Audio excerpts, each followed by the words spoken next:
Oke, selamat pagi, selamat datang di mata kuliah pengantar logika dan sejarah matematika. Kemarin kita sudah bahas tentang logika proposisi gitu ya, ada pernyataan konjungsi, disjungsi, negasi, kemudian pernyataan kondisi ganda atau bikondisi juga sudah dipelajari. Sekarang kita masuk ke aplikasi dari logika proposisi. Gitu ya. Yang pertama, kalau kita bahas terkait aplikasi gitu ya,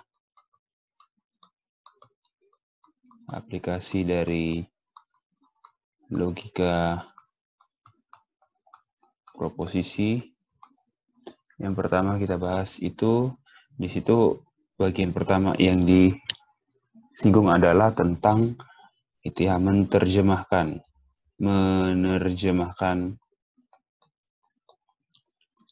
suatu kalimat.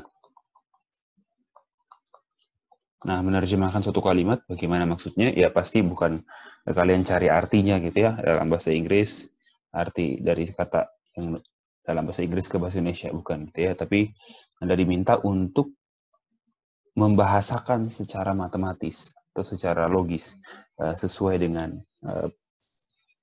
notasi logika yang sudah Anda pelajari, sesuai dengan kata hubung logika yang sudah dipelajari, yaitu tentang konjungsi, disjungsi, kondisi, bikondisi, dan juga negasi, dan kalau tidak salah kemarin ada itu ya, atau eksklusif. Nah, di situ contoh, misalkan kalian dikasih kalimat, gitu ya, kalau kalian lihat pada contoh 1, gitu ya, dikasih kalimat, kamu gitu ya dapat akses internet gitu ya, kamu dapat akses internet dari kampus hanya jika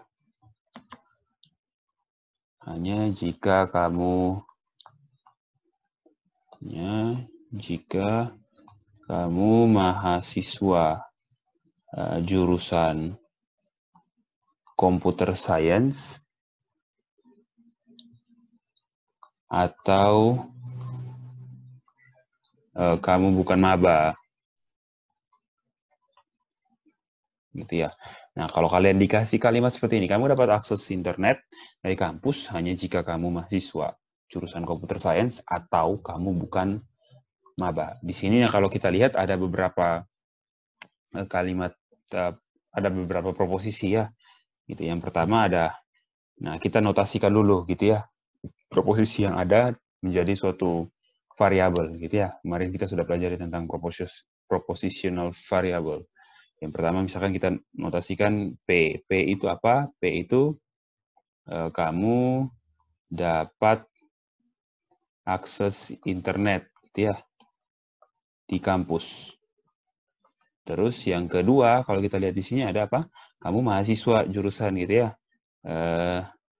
Kamu mahasiswa jurusan computer science. Terus yang ketiga ada ya.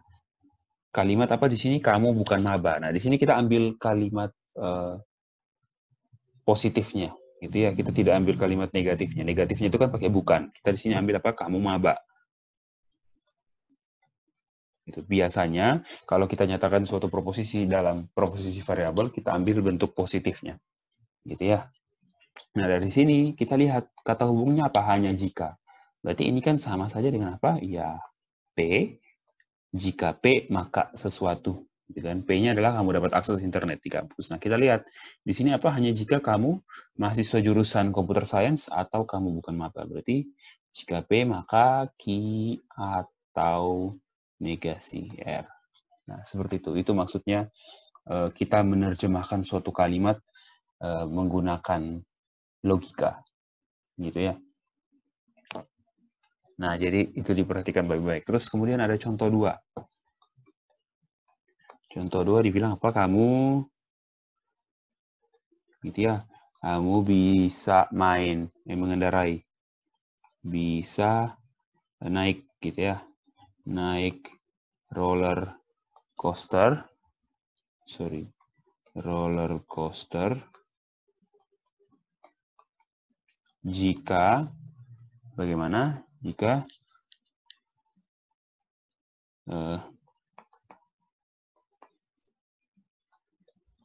tinggimu di bawah 4 kaki, gitu ya, kecuali unless kamu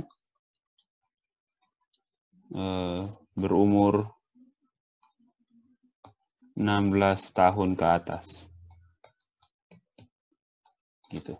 Kamu bisa naik roller coaster jika tinggimu di bawah 4 kaki, gitu ya, kecuali kamu berumur 16 tahun ke atas. Berarti kita buat lagi, gitu ya. Misalkan kita namakan P itu adalah kamu bisa, gitu ya, bisa naik roller coaster. Terus pernyataan yang Q, tinggimu, gitu ya, di bawah berapa tuh? 4 kaki, gitu ya. Terus yang selanjutnya apa? Kamu, gitu ya, berumur 16 tahun ke atas. Nah, kamu bisa naik roller coaster jika ini. Berarti kan kalau kita balik, bisa apa? Jika tinggimu di bawah 16 kaki, kecuali kamu berumur 16 tahun, maka kamu bisa naik roller coaster. Nah, tapi maksudnya apa nih? Tinggimu di bawah 4 kaki kecuali. Artinya apa? Kalau umurmu 16 tahun ke atas, walaupun tinggimu itu 4 kaki atau di atas 4 kaki, gitu ya, kamu bisa naik roller coaster, betul toh? Gitu ya. Kecuali, kan dibilang kecuali, artinya kalau umurmu 16 tahun ke atas, kamu bisa naik roller coaster. Gitu. Walaupun tinggimu di atas 4 kaki. Berarti apa? Berarti dari sini kita bisa buat apa? Berarti jika tinggimu di bawah 4 kaki, nah bagaimana tuh? Jika tinggimu di bawah 4 kaki, kecuali kamu berumur 16 tahun ke atas, maka kamu bisa naik roller coaster. Gitu. Artinya apa? Kalau tinggimu, jadi gini, kalau kamu mau naik roller coaster, gitu ya, tinggimu di bawah 6 kaki, oh, sorry, kamu tidak dapat. Aduh, di sini bukan kamu bisa ya, kamu tak bisa naik roller coaster. Sorry, kamu tak bisa naik roller coaster, bukan kamu bisa ya. Berarti KP-nya kamu bisa naik roller coaster, gitu ya. Terus tingginya tinggimu di bawah 4 kaki, berarti artinya apa? Jika tinggimu di bawah 4 kaki, kecuali kamu umur 16 tahun, kamu tidak bisa naik roller coaster. Berarti apa? Kalau tinggimu di bawah 4 kaki, nggak bisa naik roller coaster. Tapi kamu akan bisa naik roller coaster kalau walaupun tinggimu di bawah 4 kaki, tapi umurmu sudah 16 tahun ke atas. Gitu ya. You are older. Oh, umur kamu di atas 16 tahun. Berarti ya, berumur di atas 16 tahun.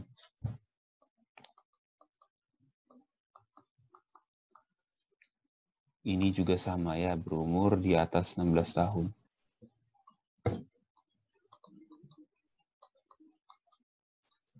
Nah, berarti apa?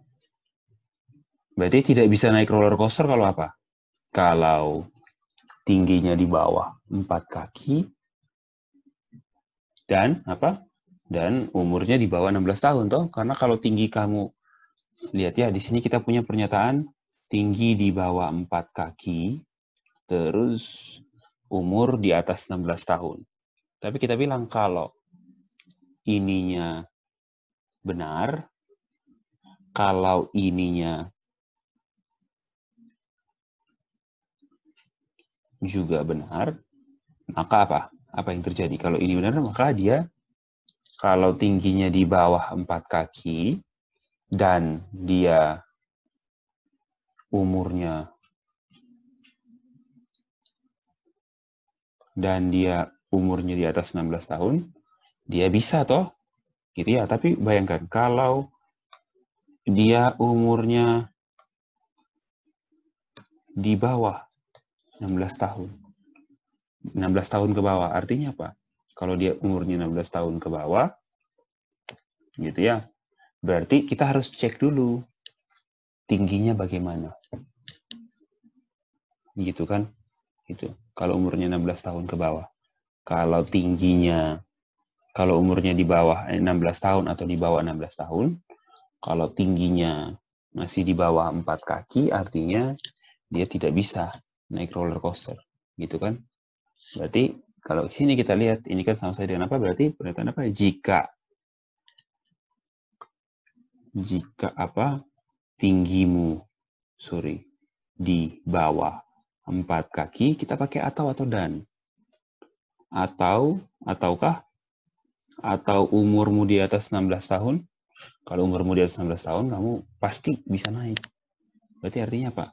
Ya atau umurmu di bawah 16 tahun.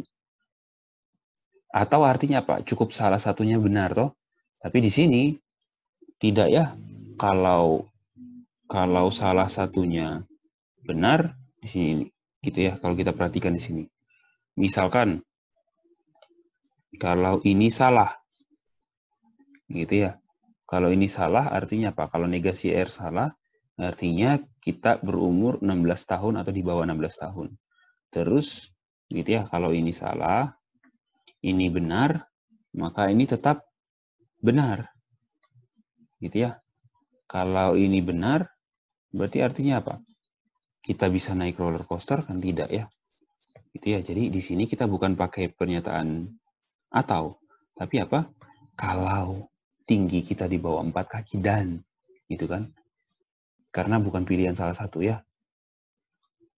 Gitu. Masa kalau kita di bawah gitu ya. Jadi kalau kita tingginya di bawah 4 kaki dan umur kita 16 tahun ke bawah, maka kita tidak bisa naik. Betul kan? Karena kalau dibilang apa? Kalau umur kita di atas 16 tahun, ada pengecualian. Walaupun tinggi kita gitu ya. Berarti ini sama saja dengan apa? Jika tinggi kita di bawah 4 kaki dan umur kita 16 tahun ke bawah, maka kita tidak bisa naik roller coaster gitu kan. Kenapa? Kalau kita bisa naik roller coaster artinya apa? Kalau kita bisa naik roller coaster artinya apa? Artinya tinggi kita di atas 4 kaki, 4 kaki ke atas, atau umur kita apa? 16 tahun. Gitu kan ya. Karena kalau umur kita 16 tahun, walaupun tinggi kita 4 kaki, di bawah 4 kaki tidak masalah. Berarti kan cukup salah satu memenuhi. Nah, sedangkan untuk tidak naik roller coaster, kita harus apa? Tingginya gitu ya, di bawah 4 kaki dan umur kita 16 tahun. Di bawah 16 tahun atau ke bawah. Gitu ya. Jadi untuk ini kita punya apa? Pernyataan ini kita bisa ganti jadi ini. Jika tinggi kita di bawah 4 kaki dan umur kita 16 tahun ke bawah, maka kita tidak bisa naik. Gitu. Nah, ini contoh yang kedua. Nah, kemudian kita masuk ke sistem spesifikasi, gitu ya. Sistem spesifikasi. Nah, ini tadi kita sudah mempelajari bagaimana caranya menerjemahkan bahasa, gitu ya, secara matematis, menerjemahkan bahasa ke dalam logika, gitu ya. Nah, terus kemudian tadi juga kita sudah pelajari gitu ya, kalau kita punya bahasa gitu ya, terus kita terjemahkan secara logika menggunakan variabel, kita sudah gunakan. Nah, sekarang kemudian kita belajar tentang sistem spesifikasi. Di sini dikasih gitu ya, sistem spesifikasi artinya kalau sistem berarti ada kumpulan. Gitu ya, kumpulan spesifikasi. Spesifikasi itu apa? Spesifikasi di sini gitu ya. Yang dimaksudkan adalah ekspresi secara logika gitu. Jadi kalau kita punya contoh, kita punya pernyataan kalimat seperti ini. Nah, ekspresi secara ini kita namakan spesifikasi. Gitu. Karena kalau kita menggunakan bahasa pemrograman gitu ya, kalau kita mau menyatakan sesuatu dalam suatu bahasa pemrograman dalam komputer, kita tidak bisa langsung mengetik seperti ini. Kita menggunakan logika. Nah, suatu sistem spesifikasi, kalau kalian lihat di situ, gitu ya, pada buku halaman 18, gitu ya, misalkan kita punya suatu sistem spesifikasi. Nah, sistem spesifikasi ini dikatakan konsisten, gitu ya, dikatakan konsisten jika jika semua pernyataan logikanya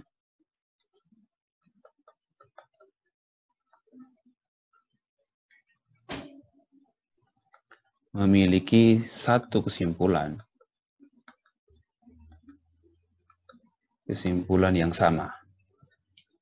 Ya, entah true untuk all atau false untuk all.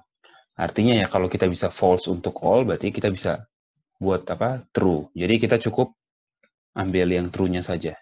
Gitu ya. Kalau semuanya true ya kita tinggal negasikan semuanya jadinya false gitu kan. Jadi suatu pernyataan dikatakan konsisten jika semua pernyataan logikanya memiliki satu kesimpulan yang sama.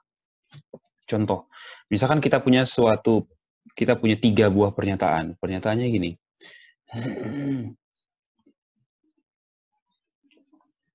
Kita punya pernyataan yang pertama itu negasi P atau negasi Q. Terus pernyataan yang kedua kita punya misalkan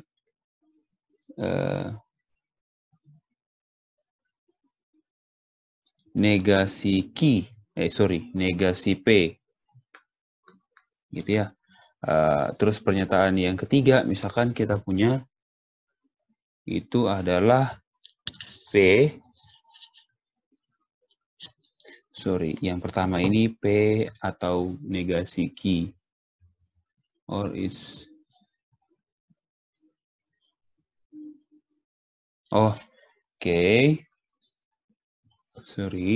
Yang pertama kita punya pernyataannya P atau Q. Gitu ya. Yang kedua kita punya negasi P. Yang ketiga kita punya pernyataan jika P maka Q. Terus kita mau lihat apakah sistem spesifikasi ini konsisten atau tidak. Ya, konsisten artinya mengarah pada suatu kesimpulan yang sama.